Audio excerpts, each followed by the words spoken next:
Mesdames, Messieurs, bonjour à l'émission Portrait d'artiste. Nous recevons cette semaine un artiste que je considère comme étant l'artiste le plus complet de la région. Un monsieur versatile et d'agréable compagnie. Claude Delisle, bonjour. Bonjour. Je disais en introduction que vous étiez probablement l'artiste le plus complet. Vous êtes écrivain, musicien, chanteur, peintre et graveur. Comment expliquez-vous votre passion pour les arts? C'est d'abord dû aux gens que j'ai côtoyés et aussi c'est dans mon milieu. Alors, non pas que mes parents étaient des artistes, mais c'était des gens qui s'intéressaient particulièrement à la nature et puis à la campagne. C'était un milieu qui m'intéressait et j'ai vraiment suivi ce cheminement-là aussi. Alors, dans la maison chez nous, ça chantait beaucoup. Et puis, on s'amusait, on dessinait. Et puis, on s'intéressait à des choses simples, mais à des choses vraies. Et ma passion pour les arts s'est évidemment développée quand j'ai côtoyé des individus qui étaient quand même, je dirais, dans la région, des sommités. Je pense, entre autres, à un grand ami à moi avec qui j'ai cheminé puis qui m'a vraiment permis d'améliorer mon art. Je pense à Raymond Lachance. Et on se connaît de longue date et nous avons marché dans le bois, nous avons couru les campagnes, nous avons dessiné ensemble et tout ça, c'était ma façon à moi de découvrir la nature et la passion pour les arts visuels. Et pour ce qui est de la musique, comme je l'ai dit précédemment, alors chez nous, ça chantait. On chantait, on s'amusait, et puis à un moment donné, j'ai pris le temps. J'ai pris le temps de m'inscrire et puis de faire du chant choral et puis de suivre des cours de chant. C'était comme aussi, c'est mes enfants qui m'ont permis en même temps de faire un pas encore plus en avant parce que eux, quand est venu le temps d'apprendre la musique, ils l'ont appris avec de bons professeurs. Alors moi, quand, par exemple, j'ai commencé à jouer la guitare, je jouais à l'oreille. Et quand j'ai vu mon fils, entre autres, apprendre la guitare, il voulait que je lui montre et je voulais pas. On trouvera des professeurs qui vont te faire apprendre la guitare de la bonne façon tout de suite. Et puis, pour ma fille, c'était la même chose. Alors, et quand je les voyais revenir à la maison, ma fille suivait des cours de piano. Elle est pianiste, d'ailleurs, elle gagne sa vie à enseigner la musique, elle. Et puis... Et quand je les voyais revenir à la maison, puis on discutait, on se parlait, et puis je m'apercevais que si je voulais les suivre un peu plus, il fallait que je me forme un petit peu plus en musique quand même. Et c'est là que je me suis décidé à suivre des cours au collège avec Bertrand Nadeau à la guitare, puis après ça avec Jean-Marie Plourde. Et puis c'est ça qui m'a permis de m'aiguiser davantage, de me rendre encore plus conscient de toute la richesse qu'on retrouve dans la musique. Alors. Et la guitare, est-ce que c'est le seul instrument que vous jouez? Moi, oui, j'en ai assez. Et quand je dis, bon, faut que je dise, je suis pas un guitariste professionnel, loin de là, mais j'y trouve mon plaisir. C'est d'abord la passion qui m'amène à ça. Et moi, je suis heureux quand j'ai le temps de jouer la guitare, de prendre ma guitare puis de jouer la guitare. Et puis de chanter en m'accompagnant moi-même, ce que je fais plus souvent dans mon bureau que sur scène, mais ça fait rien, c'est quand même passionnant. C'est tout simplement, puis je sens que je progresse un petit peu à chaque fois, là, parce que j'apprends de nouvelles pièces, mais c'est le seul instrument, j'en ai assez. Je mentionnais aussi écrivain. L'écriture, ça touche quoi? L'écriture, c'est parce que moi, j'ai fait une carrière dans l'enseignement de la mathématique. Et puis, j'ai été appelé à un moment donné à travailler à titre de conseiller, à titre de consultant aussi au niveau du ministère de l'Éducation pour les programmes de mathématiques, à composer, à écrire des épreuves. Alors, malheureusement, les jeunes qui vont m'entendre, vous allez peut-être voir celui qui a été votre tortionnaire, celui qui vous a imposé des examens. Alors, j'étais un de ceux-là. Mais j'ai surtout travaillé aussi à la formation, à donner des formations, des ateliers de formation puis des conférences en mathématiques au niveau de la province, au niveau de la province de Québec, parce que nous avons écrit en équipe avec Guy Breton, qui était le le grand leader dans ce domaine-là, qui était un bonhomme très impliqué, et très actif, très compétent dans ce domaine-là. Alors, on a fait une équipe et puis on a écrit toute une collection de livres de mathématiques qui sont qui sont utilisés au secondaire et au Québec, et ils sont aussi beaucoup en utilisation dans les provinces maritimes, en Ontario.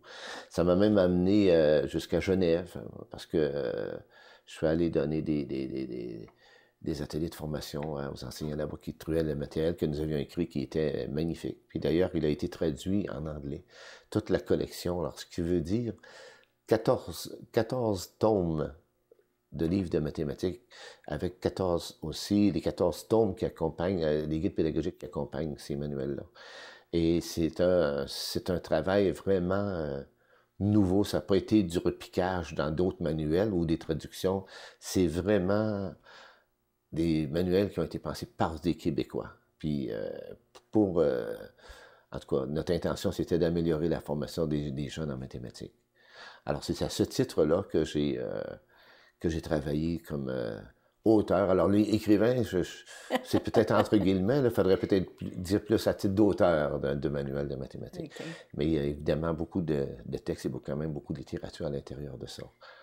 Quand on parle de mathématiques, ça semble un peu loin des arts. Est-ce qu'il y a une connexion ou est-ce que c'est complètement pour, justement, changer d'air quand on parle d'art par rapport aux maths? Moi, je suis pas vraiment, je suis pas tout à fait informé, j'ai pas vraiment fait de recherche là-dessus, puis je me sens pas la formation là, pour faire un discours très, très sérieux sur et commenter la question que vous me posez. Mais moi, je trouve qu'il y a un lien quand même, je sens qu'il y a un lien très étroit au niveau de la façon de penser, de percevoir des choses, de les observer. Parce que la mathématique, surtout dans une approche constructiviste, faut d'abord partir de l'observation. Il faut découvrir puis sentir qu'il peut y avoir des liens entre des choses et puis d'essayer de l'établir, puis de les établir, puis de les confirmer par des liens mathématiques, par des relations, puis par des fonctions particulières. Bien, dans les arts, c'est la même chose. Je pense qu'il faut d'abord être très observateur, être très sensible à ce qu'on observe, à ce qui bouge autour de nous. Et c'est ça qui déclenche. Moi, je m'arrête là parce que je veux pas non plus... mais c'est très sensible. Il y a un lien très étroit, je pense, entre les deux domaines. Avec l'expérience que vous avez aujourd'hui, si c'était à refaire, donneriez-vous plus de temps à l'art ou à une forme d'art en particulier? Ben, je dirais non parce que ce que j'ai fait, mon cheminement là, de carrière, c'est bien sûr que avec l'expérience qu'on acquiert en cheminant, on se dit, bien, il y a des choses qu'on ne ferait pas tout à fait de la même façon. Mais les grands axes de ma démarche seraient les mêmes quand même. Parce que j'ai été très heureux dans ce que j'ai fait, dans l'enseignement. Je pense que j'étais à ma place. J'ai enseigné aussi avec beaucoup de passion. J'aimais enseigner, puis j'aimerais encore... On me demanderait demain de retourner en classe et je serais prêt. Alors, j'ai encore la passion et je pense que je l'ai toujours eu. Puis c'est la même chose au niveau des arts, que ce soit dans la peinture ou dans le chant ou avec l'instrument, avec la guitare. C'est la passion. Je pense que c'est la clé du succès dans tous les domaines. Non. Mon cheminement, j'en suis heureux. C'est sûr qu'il y aura des modifications que je ferai parce que bon, la maturité étant acquise, là. Mais non, je suis très heureux comme ça. Il reste quand même que je mettrais peut-être un petit peu plus d'emphase sur les arts pareil. Parce que quand j'étais jeune, j'ai fait un choix d'études, de m'en aller faire des études. Et il fallait quasiment pas penser à ça, aller étudier aux Beaux-Arts, parce que, bon, on était... Des gens qui allaient étudier dans les écoles de Beaux-Arts, c'était des marginaux, et puis, bon, je suis pas certain que mes parents auraient été les premiers à acquiescer à mes choix. Mais c'est bien comme ça, je trouve que c'est correct. Mais aujourd'hui, comme je le disais tout tantôt, avec l'expérience que j'ai, je mettrais plus d'emphase sur les arts. Je commencerais, par exemple, à apprendre la guitare, je l'apprendrais beaucoup plus tôt. Depuis l'âge de 12-13 ans que je gratte une guitare, mais les premières années que je l'ai grattée, là, je l'ai graffiné plus que je l'ai fait sonner, disons.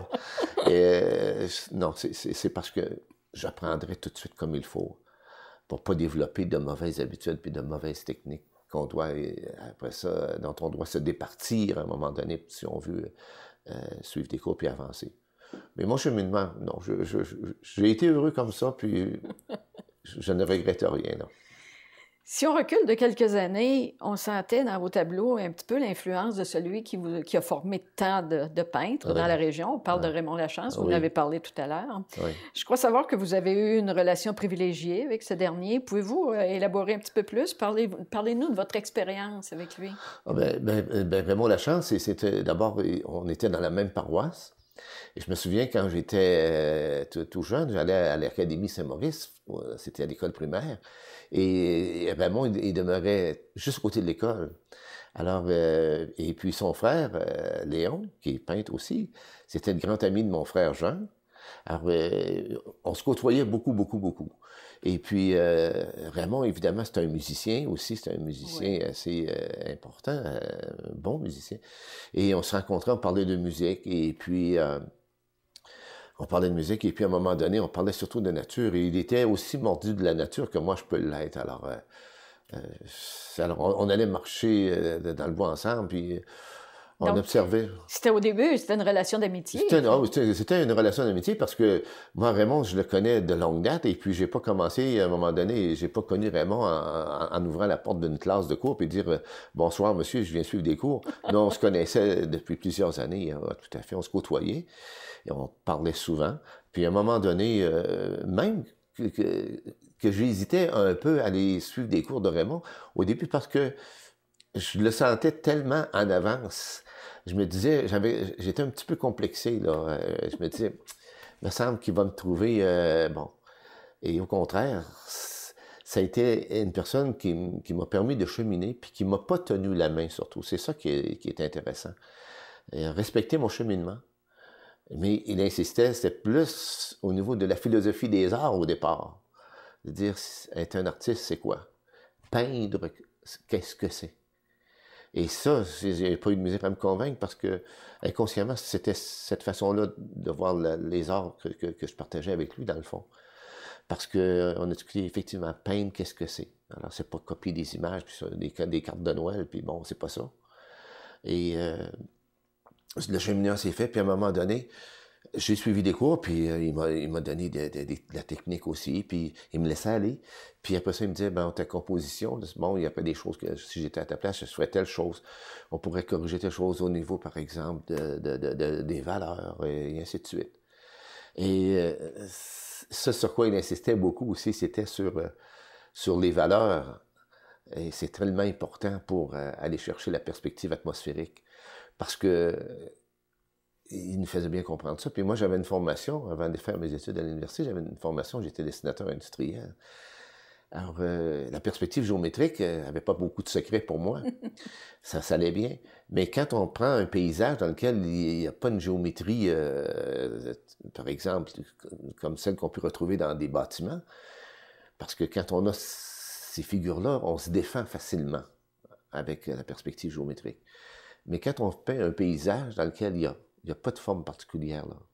Que ce soit une rivière, des arbres, il faut aller développer la perspective atmosphérique et c'est les valeurs. Et c'est ça vraiment, il m'a vraiment aidé là-dessus. Oui. Revenons à la peinture.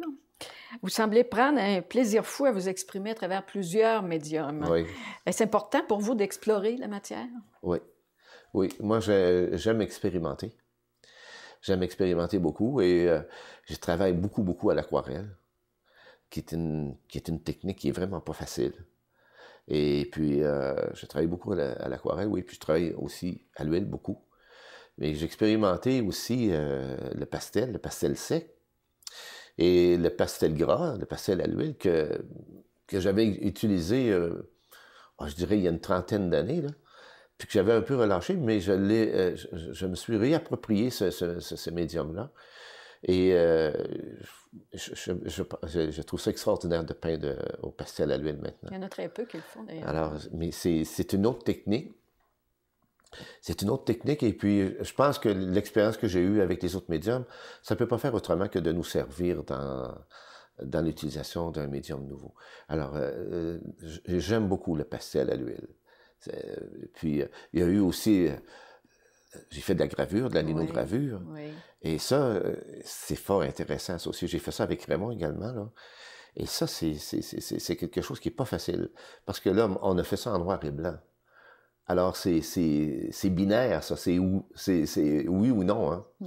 Alors, quand il y a trop de blanc, c'est raté. Quand il y a trop de noir, bon, là, on peut corriger un peu, puis on peut aller enlever sur la plaque, mais quand il y a trop de blanc, là, en effet, il faut recommencer.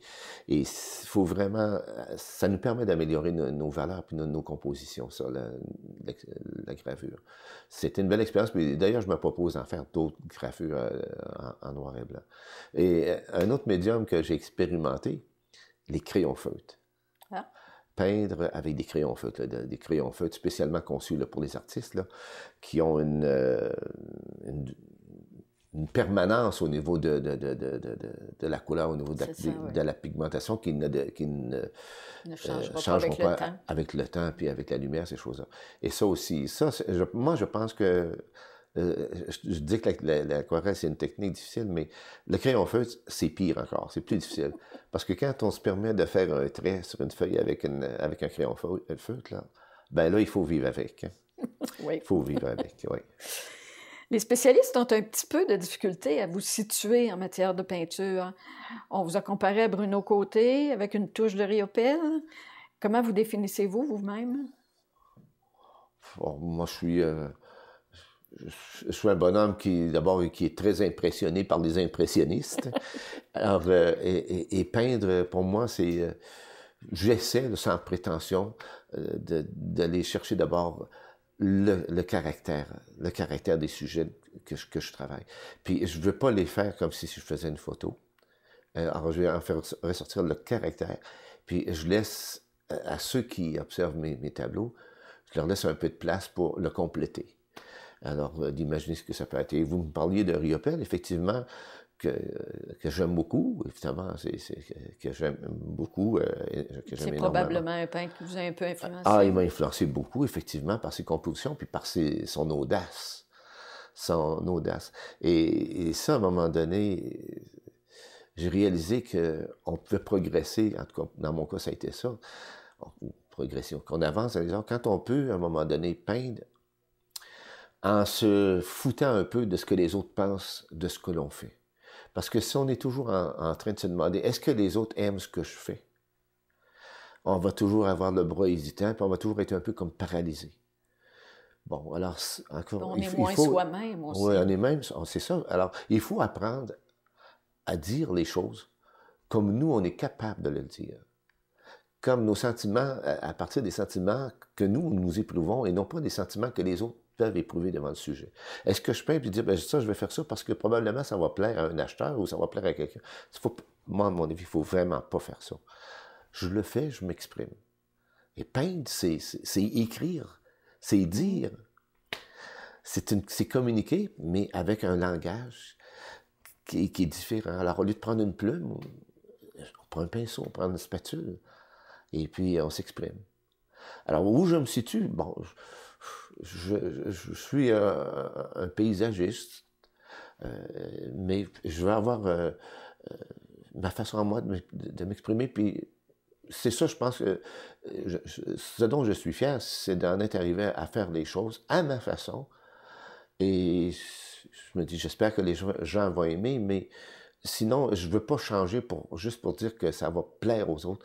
C'est d'abord de dire les choses simplement, puis à ma façon. Parce qu'on peut dire que maintenant, vous avez votre propre signature. On peut presque reconnaître des Claude Delisle facilement. C'est important, je pense. Oui, je pense qu'effectivement, c'est important que les gens puissent dire, effectivement, c'est son style à lui, c'est son genre, c'est sa façon, puis on reconnaît bien que ce sont les sujets qu'il privilégie, puis on le sent plus à l'aise dans ça que dans d'autres choses, effectivement. Ce qui vient avec l'expérience, je pense. L'expérience, et le travail. L'expérience, le travail, puis toujours la passion. Parce que il faut être très persévérant. Il faut être extrêmement persévérant. Et je trouve ça dommage des fois que des gens, c'est pas juste en peinture, c'est un peu dans n'importe quoi, c'est quand on essaie d'apprendre un instrument, on veut suivre quelques leçons, puis déjà on voudrait monter sur la scène, puis aller faire un récital ou un concert, ou on voudrait faire une exposition. Ben, non, il faut laisser quand même au temps, faut laisser le temps au temps. C'est ça. Alors, il faut être patient. Et il faut accepter de faire des erreurs. Parce que moi, je dis aussi, ce qu'on expose, ce qu'on montre, c'est ce qu'on prétend avoir réussi. Mais il faudrait peut-être regarder dans tous les essais, là, et des fois dans des poubelles, ce qu'on a laissé aller. Alors, c'est ça. Alors, quand il est moins réussi, on dit, ben, c'était une étude. En effet. On a un petit jeu, histoire de se détendre un petit peu. On pose des questions en rafale, puis vous répondez du tac au tac. La pièce musicale qui vous fait vibrer le plus? La pièce musicale qui me fait vibrer, c'est l'Alléluia de Handel. Votre artiste préféré? En peinture? Ben, sur le plan, en peinture, j'aime beaucoup Riopelle. J'aime beaucoup René Richard. René Richard aussi, que j'apprécie énormément. Ouais. Ce qui vous inspire le plus de dédain? Le plus de dédain, c'est la folie humaine, je pense. Un mets auquel vous ne pouvez résister? Ah, un bon steak, je pense. Vous avez une couleur fétiche? Le bleu. Je l'aurais deviné. Votre animal de compagnie préféré? Ah, un chien, un labrador en particulier. Le dernier film que vous avez vu? Oh, j'en ai vu quelques-uns à la télévision, mais j'aime beaucoup les films, mais je peux Le genre de film? Ah, j'aime les films qui ont un caractère historique.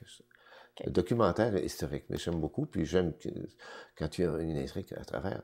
Mais les films où on relate, où c'est l'histoire qui est en cause, oui. Vous avez une phobie? Sûrement, mais de la dire de truc de même, je ne sais pas. Ouais. La saison qui vous inspire? Ah, l'automne. J'aimerais mieux qu'on me pose la question les saisons, parce que l'hiver m'inspire beaucoup aussi. Je trouve l'hiver merveilleux. Il faut savoir réchauffer l'hiver avec nos couleurs. Ouais. C'est bien ça. Votre loisir préféré en dehors de la peinture? Ah, c'est la chasse. Okay. La chasse, mais une chasse, je le dis en passant parce que c'est peut-être l'occasion de le dire, la chasse sportive. Pas une chasse dévastatrice, puis qui est une guerre anti-animale. C'est l'amant de la nature là, qui parle. Exactement. L'amant, puis le bonhomme qui veut respecter la nature et la faune, oui. Croyez-vous à la vie après la vie? Oui. Ouais, Merci d'avoir participé à notre petit jeu. On revient à des choses un petit peu plus sérieuses. On vous voit impliqué dans l'organisation d'événements à caractère artistique. D'après vous, le milieu, les intervenants, les gouvernements font-ils assez pour faire connaître les artistes? Bon, disons qu'ils pourraient faire plus, mais c'est quand même encourageant, je trouve. Depuis quelques années, on sent qu'il y a davantage d'appui qui est apporté par d'autres organismes.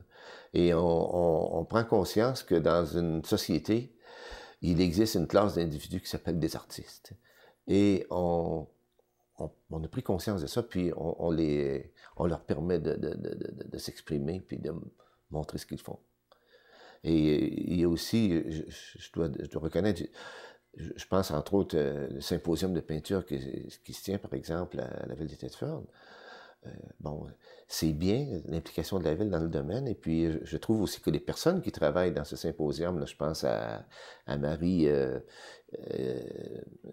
puis Daniel Tremblay, là, c'est Marie Goulet, et qui sont impliqués puis qui font un beau travail. C'est ce qu'on n'avait pas, ça, il y a 10-15 ans. Et ça permet à plein de gens, ces gens-là sont des catalyseurs, d'une certaine façon, pour la promotion des arts. Ça évolue tranquillement. Ça évolue, puis je pense, entre autres, au niveau du chant choral, il y a des personnages, il y a des personnes qui font beaucoup dans ce domaine-là aussi. Et ça fait que la ville... Je trouve qu'il y a une belle évolution sur le plan culturel. Ça pourrait être encore plus rapide, je le souhaiterais, puis les supports financiers pourraient être encore plus importants, mais on s'en va vers ça tranquillement. Les gens sont de plus en plus conscients de nos besoins. Est-ce que vous croyez qu'il est possible à notre époque, on est rendu presque en 2010, ça va venir vite, pour un artiste de bien gagner sa vie? Oui, oui. je le crois, mais c'est comme dans n'importe quel autre domaine. Il faut être bon. Il faut pas être artificiel. Il faut être authentique. Il faut être authentique, persévérant.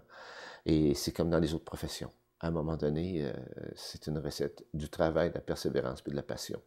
Et à ce moment-là, il y a des gens qui réussissent très, très bien à gagner leur vie. Des projets pour l'avenir?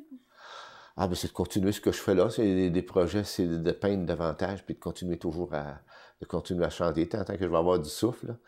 Puis de toujours apprécier d'avoir ma guitare sur mes genoux assez régulièrement. Ouais. Puis je pense que j'ai une recette dont je ne vais pas me séparer. Au niveau de la peinture, des projets? Oui, c'est d'aller peindre. Puis un projet que j'aimerais beaucoup, que j'aimerais bien réaliser, ce serait d'aller peindre au Yukon. Oh! À cause des couleurs qu'on retrouve au Yukon. C'est une atmosphère particulière, la lumière, et puis l'atmosphère nordique qu'il y a là. Alors, ça, c'est un projet que je caresse. J'aimerais vraiment aller peindre au Yukon. C'est toujours la nature, finalement, qui revient. C'est la nature, oui, effectivement. Moi, une rivière... Amant de la nature et défenseur de la nature aussi. Oui. Question de la respecter. C'est une question de respect. N'importe quoi, dans n'importe quel domaine, respecter la nature, respecter... Vous travaillez au niveau de Canard Illimité aussi. Oui. Je pense que c'est des causes qui... c'est des causes qui sont très compatibles avec ma façon de voir la vie et ma façon de voir, de m'exprimer en art. Parce que Canard Illimité, effectivement, a une vocation de protection de la faune, particulièrement de la faune ailée, là. Mais effectivement, c'est une mission qu'on s'est donnée, ça. Oui.